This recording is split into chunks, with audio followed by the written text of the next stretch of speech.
Welcome to The Explainer.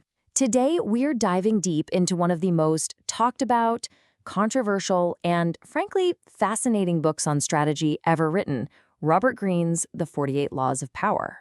So let's just jump right in with this quote from Machiavelli, because it perfectly captures the book's pretty unsettling premise. See, Robert Greene's whole argument is that after centuries, the basic rules of power haven't changed one bit. To survive, let alone thrive, you gotta play the game on the board you're given, not the one you wish you had. The core idea is this. The world we live in today, it's basically just a modern royal court.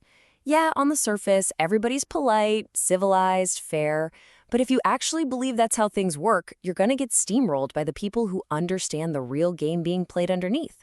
It's just like Napoleon said, the key is to master indirection. You have to place your iron hand inside a velvet glove. Greene lays out these actions as 48 timeless laws. He treats history almost like a science lab, you know? He pulls out all these examples of people who followed a law and saw their power grow. And then he shows you the ones who ignored it and paid a heavy price. We're going to look at a few of these laws, and they kind of fall into two main buckets: deception and brute force. Think of it as a playbook for what to do and maybe even more importantly, what not to do. All right, first up, let's explore that velvet glove. These are the laws that are all about subtlety, about charm, about playing with appearances. This is the real art of indirection, where you can get people to do what you want without them even knowing they're being led. Now, why does a law like this work so well? Well, it taps into a fundamental human shortcut. We trust what we see. I mean, we have to, right? It would be exhausting to second-guess absolutely everything. So if you put a believable decoy out there, you can pretty much hijack your opponent's focus, leaving them totally blind to what you're really up to. And here's exactly how that tactic breaks down. On the surface, you're just an open book. You're friendly, you might even talk nonstop about your supposed goals. But it's all a smokescreen. This is a masterful way to hide your true goal while your rivals waste their time and energy on a wild goose chase. Take this story about the Duke of Marlborough in 1711. It's brilliant. He needed to get his army past this key French fort, but a direct attack would have been a disaster. So what does he do? He captures it, makes a huge deal about how important it is to him, and then he just lets the French take it back. The French, totally convinced the fort was crucial to his plans, destroyed it themselves.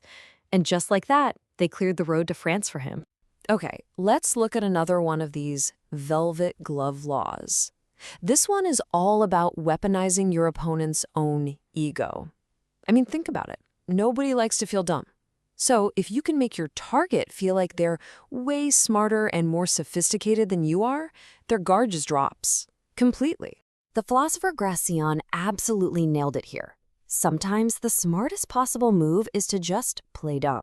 It totally disarms people. They'll underestimate you, they'll keep you around because you make them feel good about themselves, and it gives you the perfect cover to just sit back, observe their weaknesses, and plan your next move. So that's the velvet glove. Now we've got to look at the iron hand inside it. This is where things get a lot darker.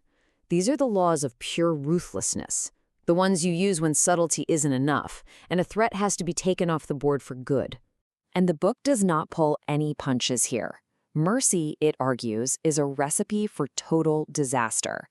If you only wound an enemy but you leave them alive, they're going to recover, they're going to learn from what happened, and they will absolutely come back for revenge. You lose more by stopping halfway than by going all the way. This image is just perfect. It gets the logic exactly right. You have to crush an enemy not just physically, but in spirit. Because if you leave even one single smoldering ember of resentment, it will eventually burst back into a fire of vengeance, and probably when you least expect it. For the ultimate cautionary tale, the book points to the general Xiang Yu. It's actually kind of a tragic story. He bait his rival Lu Peng again and again, but every single time he showed mercy. And every single time Lu Peng recovered, got stronger, and came back. In the end, it was Lu Peng who cornered and completely crushed Xiang Yu. But on the flip side, if you want an example of someone who followed this law with terrifying precision, The book points to Empress Wu Zetian. She's the only woman who ever ruled China as its absolute emperor. Once she got her foot in the door of the court, Empress Wu started a completely ruthless climb to the very top. She methodically, systematically eliminated every single person who could possibly challenge her: rival concubines, the empress herself, political enemies, even members of her own family who stood in her path. And what was the result of that absolute ruthlessness? Zero. You see it right there. Zero rivals left, no embers left to smolder, no plots for revenge. Just a long, undisputed, and stable reign. So what are we supposed to make of all this? A world that seems to demand both cunning deception and total ruthlessness. Is this book a practical guide to getting ahead, or is it a dark warning about human nature itself? When you really boil it all down, the book's core philosophy is that power is an amoral game, a social game. It argues that you just can't wish away the darker parts of human nature. Things like greed, envy, resentment. They're just permanent fixtures of the landscape. So your choice isn't whether or not to play the game, it's whether you're going to play with a strategy or be played by someone who does. Ultimately, what we're left with is this picture of the world as a civilized war. Sure, the weapons might have changed from swords and daggers to spreadsheets and emails, but the fundamental game of outmaneuvering your rivals is the exact same one that was played in the courts of ancient kings and queens. And that leaves us with the big, provocative question, doesn't it? Is this book just a manual for sociopaths? A how-to guide for being a terrible person?